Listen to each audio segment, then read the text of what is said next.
Hugot karon nga gipanidan sa lokal nga pagamhanan sa Sumilaw ang nagpadayon nga sunog sa Bukid Apalaw Pawas, Sumilaw, Bukidnon karong nga kagabin una Enero 12.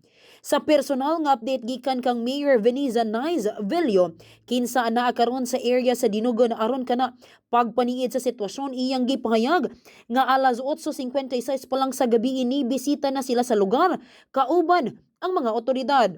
Sumala sa mayor, gimanduan na niya ang fire department sa pagpadayon sa pagmonitor sa kalayo.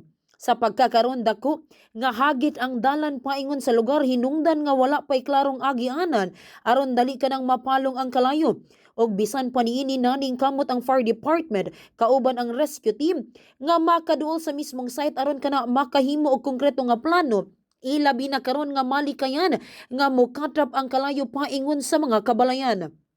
Base sa inisyal nga report nga nadawat sa mayor, nagduda na ang mga otoridad nga tinuyuan ang pagsugod sa mga sunog. Nagsugod ang matud pa ang kalayo sa may alas 5 pa sa hapon og dali kini nga mikaylap. Gipasiug dapod sa mayor nga dili kini ordinaryong grass fire nga bunga lang kini sa kainit sa adlaw.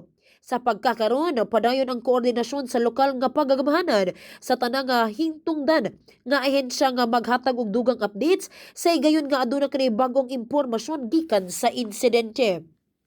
Gikan sa Sibianan sa Bombo Radio Malaybalay Bukidnon, Bombo Rolinsyong, and this is Bombo Radio Philippines, the #1 and most trusted source of news and information, Basta Radio, Bombo!